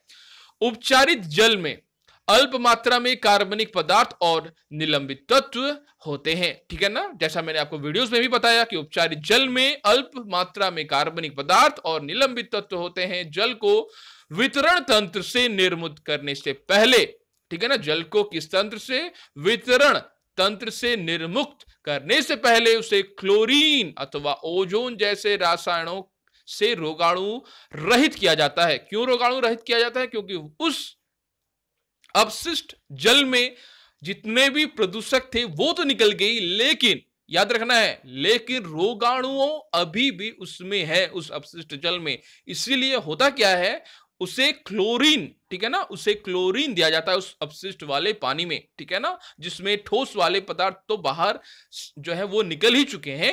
अब उसमें पदार्थ दिए जाते हैं, रासायनिक पदार्थ, जिसमें क्लोरीन दिया जाता है अथवा ओजोन वाले रसायन दिए जाते हैं। इसका क्या होता है मतलब, जैसे मैंने आपको वीडियोस में बताया, इससे होते हैं कि जितने भी प्रकार के जो रोगाणु हैं, ठीक है ना, वह जो है वह उससे वह निर्मुक्त हो जाती है। पानी जो है काफी अच्छा हो जाता है, शुद्ध हो जाता है और काफी हद तक जो है यह इसे नालों के द्वारा या फिर समुद्रों में इसे आराम से बहाया जा सकता है, ठीक है ना, जिसमें उस वाटर सोर्स में जो रहने वाले जो जीव हैं उससे कोई भी हानि नहीं पहुंचती है। याद रखना है आपको, और हमारा जो जैव तंत्र है बिल्कुल सुरक्षित रहता है। आपको लिखना है कि इसमें क्लोरीन अथवा ओजोन जैसे रसायनों से रोगाणु रहित किया जाता है, ठीक है ना। और इसके बाद इसे समुद्र अथवा नदी, ध्यान देना है, इसके बाद क्या होता है, इसे समुद्र अथवा नदी अथवा भूमि में विसर्जित कर दिया जाता है, ठीक है ना। याद रखना है आपको इन बातों को। आगे बढ़ेंगे फ्रेंड्स, देख लेंगे कि आखिर प्रश्न नंबर 5 में हमसे क्या पूछे गए हैं। आप देख पा रहे हैं प्रश्न नंबर 5, अपांक क्या है, समझाइए इसे कैसे उपचारित किया जाता है। यह आपका सवाल नंबर 5 है, जहां आपको पूछा जा रहा है कि अपांक जो है वह क्या है और समझाइए कि कैसे इसे हम उपचार कर सकते हैं, ठीक है ना, आपको यह बताना है। तो फ्रेंड्स चलिए जान लेते हैं कि आखिर अपांक क्या है, ठीक है ना, और इसे कैसे उपचारित किया जाता है। जैसा आप सभी देख पा रहे हैं, तो फ्रेंड्स सबसे पहले आपको लिखना है कि अपशिष्ट जल से स्वच्छ जल प्राप्त करने के दौरान अपशिष्ट जल में पड़े हुए कीचड़, मानव अपशिष्ट आदि को अपांक कहते हैं। याद रखना है आपको इन बातों को, ठीक है ना। अपशिष्ट जल से स्वच्छ जल प्राप्त करने के दौरान क्या होता है, अपशिष्ट जल में पड़े हुए कीचड़, मानव अपशिष्ट आदि को हम अपांक कहते हैं, ठीक है ना। अब आपको आगे लिखना है कि चूंकि यह जैविक कचरा है, इसीलिए इसका उपयोग बायोगैस और खाद बनाने के लिए किया जाता है। यह बात आपको लिखनी है फ्रेंड्स, ठीक है ना। आगे आपको लिखना है कि कीचड़ को एकत्र किया जाता है, इसे एक अलग टैंक में स्थानांतरित किया कर लिया जाता है, ठीक है ना। यहां इसे अवायवीय बैक्टीरिया द्वारा विघटित किया जाता है, याद रखना है, ठीक है ना। इस प्रक्रिया में उत्पादित बायोगैस का उपयोग ईंधन के रूप में किया जा सकता है। जलवाहक टैंक के बाद रोगाणुओं और मानव अपशिष्ट का निपटान होता है और सक्रिय कीचड़ बनता है। सक्रिय कीचड़ में लगभग 90%, 97% पानी है।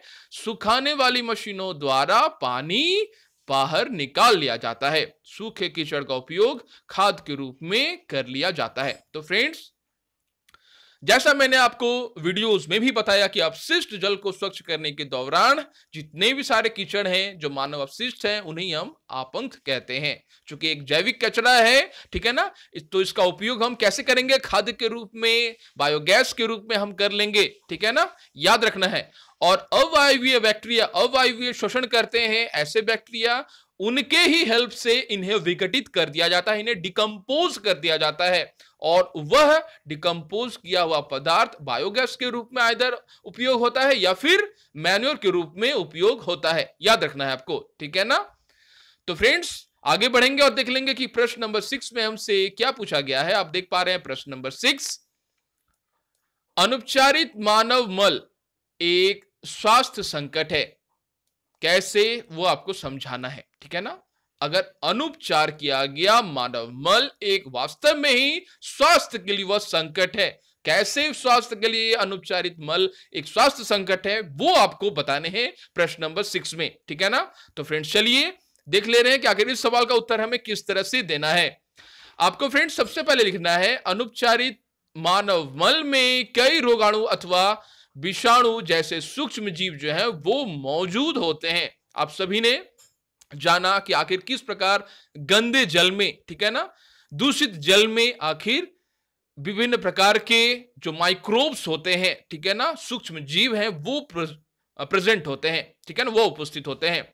आगे आपको लिखना है कि ये सूक्ष्म जीव कई बीमारियों जैसे हैजा, ठीक है ना, जैसे दस्त, ध्यान देना है, जैसे टाइफाइड, जैसे पोलियो, जैसे मेनिंजाइटिस, जैसे हेपेटाइटिस इत्यादि बीमारी के लिए उत्तरदायी होते हैं। इन रोगाणुओं से के कीटाणु हवा में, पानी में या फिर कीड़ों द्वारा आसानी से भुज या पीने के पानी को दूषित कर सकते हैं, जैसा मैंने आपको कुछ देर ही पहले बताया।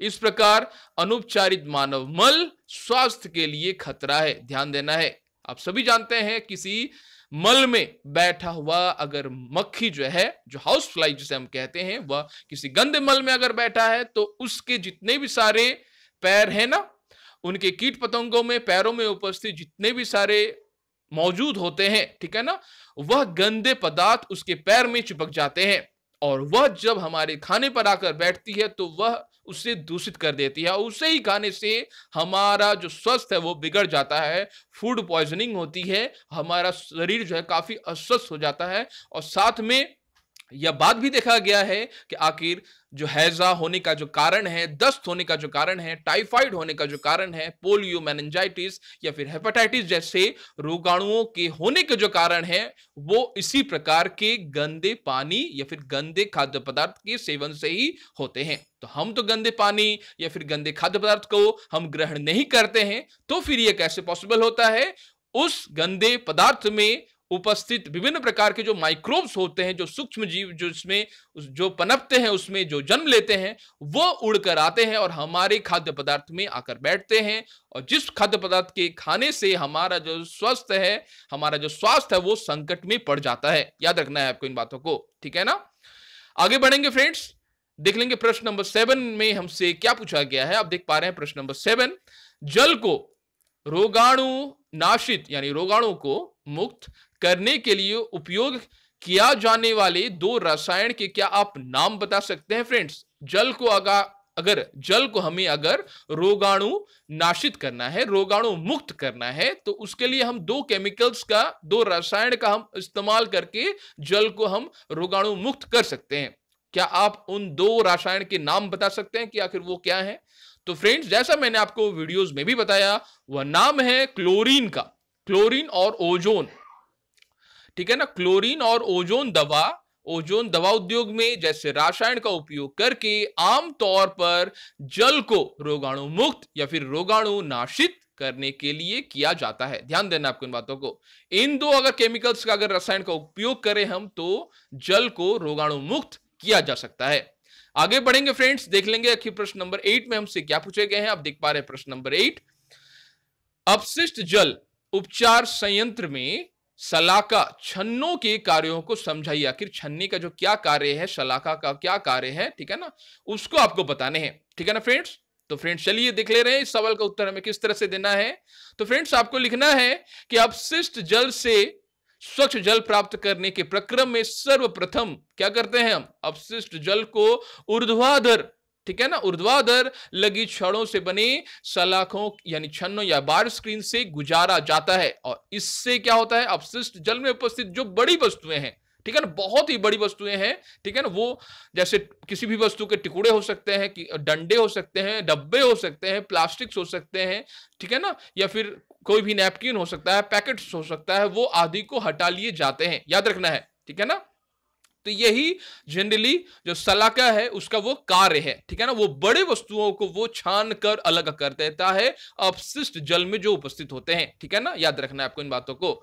आगे बढ़ेंगे फ्रेंड्स, देख लेंगे प्रश्न नंबर 9 में हमसे क्या पूछा गया है। ठीक है ना, जैसा आप सभी देख पा रहे हैं प्रश्न नंबर 9, स्वच्छता और रोगों के बीच में आखिर संबंध क्या है। ठीक है ना, स्वच्छता और रोग के बीच में आखिर क्या संपर्क है, क्या कनेक्शन है, क्या रिलेशन है इन दोनों के बीच में, वो आपको बताने हैं। ठीक है ना, तो फ्रेंड्स आप सभी जानते हैं कि अगर हम स्वस्थ रहें, अगर हम स्वस्थ कपड़े पहने, ठीक है ना, अगर हम साफ सुथरे कपड़े पहने, साफ सुथरे खाना अगर हम ग्रहण करें, पानी पिए, तो हम जनरली क्या होते हैं, हम स्वस्थ होते हैं। अगर हम साफ सुथरे चीजों को, शुद्ध चीजों को अगर हम उनका सेवन करते हैं तो हम स्वस्थ रहते हैं। जैसे ही हम किसी गंदे, किसी प्रदूषक वाले खाने को हम खाते हैं या फिर किसी ऐसे पदार्थ का हम सेवन करते हैं जनरली जिसमें बहुत सारे मटेरियल्स जो है बाहर वाले आकर बैठते हैं, दूषित कर देते हैं उस खाने को। जैसे हम रास्ते में बहुत बार देखा गया, बहुत से खाना जो है हम रास्ते पर, सड़क के किनारे से जितने भी सारे जो लोग हैं जो बेचते हैं खाना, उनसे हम खरीद कर खाते हैं। क्या आप सभी जानते हैं सड़क से खरीदा हुआ खाना जो है उसे हम सेवन करने से हमारा जो शरीर है वो अस्वस्थ हो सकता है, क्योंकि उसमें बहुत ऐसे कारक हैं जो मौजूद हो सकते हैं। ठीक है ना, ध्यान देना है। तो इसीलिए अगर हम जब भी हम गंदे खाने को खाते हैं या फिर गंदा पानी पीते हैं, गंदे कपड़े पहनते हैं, तो हमारा जो शरीर है वो अस्वस्थ हो जाता है, हम बीमार पड़ जाते हैं। याद रखना है इन बातों को। ठीक है ना, और हम अगर स्वस्थ रहते हैं, स्वस्थ रहने के लिए हमें क्या करना होगा, हमें स्वच्छ पानी, स्वच्छ खाना, ठीक है ना, बिल्कुल स्वच्छ कपड़े हैं जो हमें पहनने होते हैं। इससे हमारा शरीर जो है काफी स्वस्थ रहता है। तो उन्हीं के बारे में आपको पूछा गया है इस क्वेश्चंस में कि आखिर स्वच्छता और रोगों के बीच में आखिर संबंध क्या है, वो आपको बताने हैं। तो बहुत ही साधारण शब्दों में लिखा गया फ्रेंड्स। चलिए देख ले रहे हैं कि आखिर उत्तर में आपको किस तरह से लिखना है। आपको लिखना है कि आसपास की गंदगी और दूषित पेयजल के कारण बड़ी संख्या में बीमारियां होती हैं। ठीक है ना, आसपास की जितनी भी सारी गंदगियां हैं, ठीक है ना, आप जिस पड़ोस में रहते हैं, जिस गलियारे में रहते हैं, आपने देखा होगा कि बहुत सारी गंदगियां जो हैं वो फैली हुई हैं। ठीक है ना, और दूषित पेयजल के कारण बड़ी संख्या में बीमारियां जो हैं वो होती हैं। गंदगी से हानिकारक रोगाणु, मक्खियां और मच्छरों का विकास होता है। ठीक है ना, और जो हैजा, जो टाइफाइड, जो पोलियो, जो मेनिंजाइटिस, हेपेटाइटिस, पेचिस जैसी कई बीमारियों को फैलाने का काफी बड़ा स्रोत है। याद रखना है। और इन्हीं गंदे खाना, ठीक है ना, इन गंदे पानी से, इन गंदे परिवेश से हमारा जो शरीर है वो अस्वस्थ हो जाता है और हमारे शरीर को विभिन्न प्रकार के रोग जो है वो घेर लेते हैं, ठीक है ना। हमारे शरीर को हैजा हो जाता है, कभी टाइफाइड, कभी पोलियो, कभी मेनिंजाइटिस जो है वो घेर लेता है इसी गंदे परिवेश में रहने से। याद रखना आपको इन बातों को। इसीलिए स्वच्छता और रोग, अगर हम स्वच्छ रहें तो हम बिल्कुल रोगों से काफी दूर रहेंगे। जैसे ही हम अगर अस्वच्छ रहेंगे, ठीक है ना, अगर हम गंदे रहेंगे तो रोग जो है हमें जो है पूरी तरह से जकड़ लेगी। ये बात भी आपको याद रखनी है, ठीक है ना फ्रेंड। स्वच्छता के संदर्भ में एक सक्रिय नागरिक के रूप में अपनी भूमिका को समझाइए। यह है प्रश्न नंबर 10, जहां आपको पूछा जा रहा है कि एक सक्रिय नागरिक के रूप में स्वच्छता के बारे में आपकी अपनी क्या भूमिका है, उसके बारे में आपको पॉइंट्स जो है वो बताने हैं, ठीक है ना। एक सक्रिय नागरिक के रूप में आपका क्या योगदान होना चाहिए स्वच्छता के बारे में, ठीक है ना फ्रेंड्स। तो फ्रेंड्स चलिए देख ले रहे हैं कि आखिर इस सवाल का उत्तर हमें किस तरह से देना है। सबसे पहले आपको लिखना है फ्रेंड्स कि अपशिष्ट जल उपचार संयंत्र को बनाने और बनाए रखने के लिए महंगे बुनियादी ढांचे की आवश्यकता होती है। ध्यान देना है, अपशिष्ट जल उपचार संयंत्र को बनाने और बनाए रखने के लिए महंगे बुनियादी ढांचे की आवश्यकता होती है। इसीलिए हमें एक सक्रिय नागरिक बनकर कचरे को सीमित करना चाहिए, ठीक है ना। सबसे पहले सभी आदमी एक साथ मिलकर, ठीक है ना, यह निर्धारित करना चाहिए कि हमें कम से कम कचरे को उत्पन्न करना है, ठीक है ना। निम्नलिखित अनुसरण करने का अगर हमें प्रयास करें, ठीक है ना, तो अगर आप निम्नलिखित अनुसरण करने का प्रयास करें, ऐसा आप देने के बाद देन आप पॉइंट वाइज जो है इसे बता सकते हैं कि आखिर किस तरह से वो कौन से प्रयास हैं जिनको अगर हम करें तो ऐसा प्रतीत हो या फिर ऐसा सचमुच लगे कि हम सक्रिय नागरिक के रूप में हम कुछ करना चाहते हैं। ध्यान देना है, सबसे पहले खुली नालियों को ढकना चाहिए। नंबर 1 ध्यान देना है, खुली नालियों को ढकना चाहिए और आसपास को साफ रखें। आसपास, अपने आसपास को, जितने भी सारे आप देख पा रहे हैं, आप जिस गलियारे में रह रहे हैं, जिस मोहल्ले में रह रहे हैं, जिस पड़ोस में रह रहे हैं, उसमें वहां आसपास जो रास्ते हैं, ठीक है ना, जो कचरे की जगह है उसे आपको साफ रखना है, ठीक है ना, ध्यान देना है। तो खुली नालियों को पहले ढकना है, आसपास की जगह को साफ रखना है, केले के छिलके, जो भी डोमेस्टिक्स जितने भी सारे कचरे हैं उसको यत्र तत्र इधर उधर नहीं फेंकना है, निर्दिष्ट जगह में ही फेंकना है, जहां फेंकने के लिए जो म्युनिसिपैलिटी जो होते हैं वो बता रहे हैं, जहां की आपको फेंका जाना चाहिए किसी कचरे को, ठीक है ना। तो पहला है खुली नालियों को ढक देना चाहिए, आसपास जो है जगह को साफ रखना है। नंबर 2, तेल और वसा से बनी चीजों को नालियों में नहीं फेंकना चाहिए, क्योंकि आप सभी ने जान लिया कि तेल और वसा की जो चीजें हैं, जो वस्तुएं हैं, वो नाली को क्लॉग्ड कर देती हैं, ठीक है ना, वो नाली को जाम कर देती हैं और फलस्वरूप जो है वो पानी जो है बाहर फिर रास्ते तक आ जाता है, रास्ता गंदा हो जाता है, जितनी भी मल मूत्र जो भी हैं वो नाली में बहने वाले उस अपशिष्ट पानी के साथ रास्ते पर आ जाती है और उससे लांघते हुए बहुत सारे आदमी हैं जो इधर उधर पार करते हैं। याद रखना है, ये एक गंदा भरा जो एक सिचुएशन, एक परिस्थिति है। इसीलिए तेल और वसा से बनी हुई चीजें जो है नालियों में हमें नहीं फेंकनी चाहिए। नंबर 3, रसायन जैसे पेंट, कीटनाशक, गाड़ियों से निकला तेल आदि को नाली में नहीं फेंकना चाहिए, ठीक है ना। इन बातों को भी आपको जरूर लिखनी है अपने आंसर शीट्स में कि रसायन जैसे पेंट या फिर कीटनाशक हो या फिर गाड़ी से निकला हुआ तेल हो, उसे हमें नाली में नहीं फेंकनी चाहिए। इससे नाली जो है वह क्लॉग्ड हो जाती है, जाम हो जाती है, ठीक है ना। आगे बढ़ेंगे, नेक्स्ट के पॉइंट में आपको बताना है कि लोगों को जागरूक करना है आपको, ठीक है ना। लोगों को जागरूक करें तथा पर्यावरण को स्वच्छ रखने के लिए जितने भी सामुदायिक प्रथाओं को प्रोत्साहित करें, ठीक है ना। वह बात भी आपको बतानी है कि आखिर जो लोगों को जागरूक करने के लिए आपको किस तरह से काम करने हैं, ठीक है ना, किस तरह से पर्यावरण को स्वच्छ रखना है।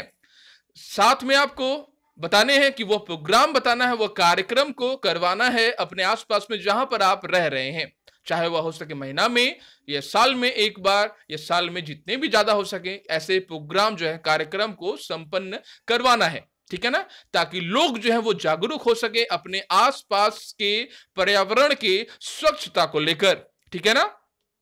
साथ में आपको एक और पॉइंट भी लिखनी है कि पुनः चक्रित तथा गैर पुनर्नवीनीकरण को अलग अलग जगह फेंकें। ठीक है ना, जो रिसाइकल्ड हो सके ऐसे ऑब्जेक्ट उसे रिसाइकल वाले प्लेसेस में, और जो ऐसे ऑब्जेक्ट जो रिसाइकल नहीं हो सकते हैं उन्हें अलग फेंकना है।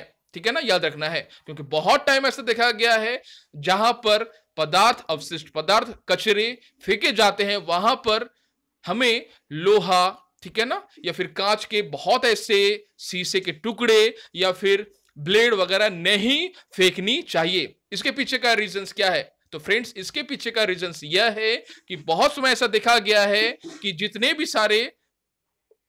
भी सारे मवेशी होते हैं वो कचरे के जगह पर आकर खाने की तलाश करते हैं, वह इन्हें खाते हैं और फिर उनका मृत्यु भी हो जाता है। ठीक है ना, श्वास के अवरुद्ध होने के कारण बहुत समय प्लास्टिक्स जो है उनके खाने के नली से अंदर चला जाती है। ठीक है ना, यह बात भी आपको याद रखनी है, उनकी मृत्यु तक हो जाती है। ठीक है ना, इनके बारे में भी आपको कार्यक्रम में बताना है, लोगों को जागरूक करना है। ठीक है ना, आगे बढ़ेंगे फ्रेंड्स, देख लेंगे प्रश्न नंबर 11 में हमसे क्या पूछे गए हैं। प्रश्न नंबर 11 आपको पहेलियां दी गई हैं, संकेतों की सहायता से आपको हल करने हैं। पहेलियों में है बाएं से दाएं पहला और ऊपर से नीचे। तो दिया गया है पहेली में बाएं से दाएं में वाहित मल उपचार संयंत्र से प्राप्त गैसीय उत्पाद, इस प्रक्रम में प्रदूषित जल से वायु को गुजारा जाता है। नंबर 7, वाहित मल से जाने वाले पाइपों की व्यवस्था क्या कहलाती है?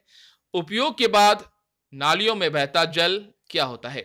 ऊपर से नीचे में जल उपचार में रोगाणुनाशक के लिए उपयुक्त एक रसायन। नंबर 3, वह सूक्ष्म जीव जो ऑक्सीजन की अनुपस्थिति में जैव पदार्थों का विघटन करते हैं। नंबर 5, संदूषित जल। नंबर 6, वह स्थान जहां वाहित मल से प्रदूषक पृथक किए जाते हैं। और नंबर 9, अनेक व्यक्ति उसका विसर्जन खुले स्थानों में करते हैं।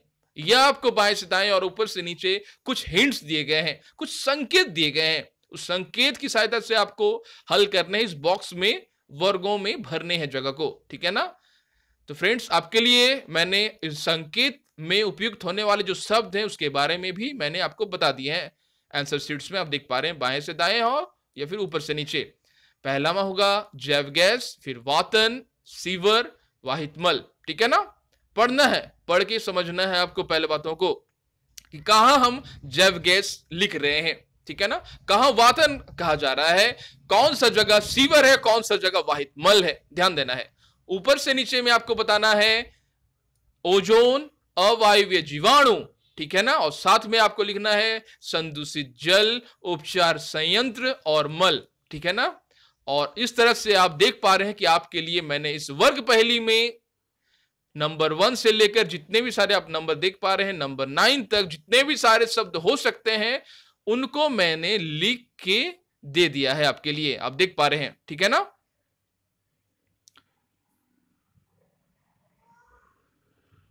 देख पा रहे हैं आप। आगे बढ़ेंगे फ्रेंड्स और देख लेंगे कि आखिर प्रश्न नंबर 12 में हमसे क्या पूछे गए हैं। ठीक है ना, प्रश्न नंबर 12 आप देख पा रहे हैं। ओजोन के बारे में निम्नलिखित वक्तव्यों को ध्यानपूर्वक पढ़िए। ठीक है ना, आपको कुछ कथन दिए जा रहे हैं जो ओजोन के बारे में है, आपको पढ़कर बताना है कि कौन सा सही है कौन सा गलत है। तो नंबर क में लिखा गया है कि आखिर वह सजीव जीवों के श्वसन के लिए अनिवार्य है। क्या ओजोन सजीवों के श्वसन के लिए अनिवार्य है फ्रेंड्स? तो फ्रेंड्स यह कथन तो बिल्कुल गलत है, गलत कर दें इसे, नंबर क। फिर चलेंगे नंबर ख में, इसका उपयोग जल को रोगाणु रहित करने के लिए किया जाता है। बिल्कुल हाँ फ्रेंड्स, क्योंकि हमने कुछ देर पहले ही पढ़ा कि जो ओजोन है उसका उपयोग, ऐसे रसायन होते हैं ओजोन जिसका उपयोग जल को रोगाणु रहित करने के लिए किया जाता है। बिल्कुल सही है नंबर ख। आगे बढ़ेंगे नंबर ग की तरफ। यह पराबैंगनी किरणों को अवशोषित कर लेती है। बिल्कुल सही फ्रेंड्स, ओजोन का एक स्तर जो वायुमंडल में मौजूद होता है वो सूर्य से चलने वाली जो पराबैंगनी किरणें हैं जो हानिकारक होती हैं उसका वो अवशोषण कर लेती है। जो बात बिल्कुल सही है। ठीक है ना, तो यानी यह भी बिल्कुल राइट होगा, करेक्ट। ठीक है ना, आप देख पा रहे हैं। और लास्ट वन देख पा रहे हैं नंबर घ।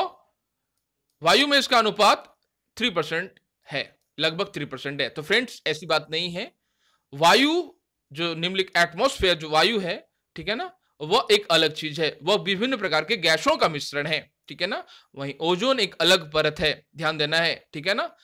तो ओजोन जो होते हैं उनका मुख्य काम है सूर्य से जो हानिकारक जो रश्मि आती है, जो रोशनी आ रही है, उसका वो फिल्टर करती है, वो पराबैंगनी किरणों को हमारे पृथ्वी तक आने नहीं देती है। तभी हम आज इस पृथ्वी पर जीवित हैं, जिंदा हैं, ठीक है ना। याद रखना है आपको फ्रेंड्स इन बातों को। इसीलिए वायु में इसका अनुपात लगभग 3% है। यह कथन जो है बिल्कुल असत्य है, गलत है। यानी यहां पर सत्य है सिर्फ 2, ख और गौ। यह तो कथन बिल्कुल सत्य है और आपको यहां पर देखना है कि इनमें से कौन सा वक्तव्य सही है। ख और गौ यानी नंबर 2, वही आपको आंसर शीट्स में भी लिखने हैं, ठीक है ना फ्रेंड्स। तो फ्रेंड्स, यह था आज का वीडियो। मिलते हैं हम लोग नेक्स्ट के वीडियोज में।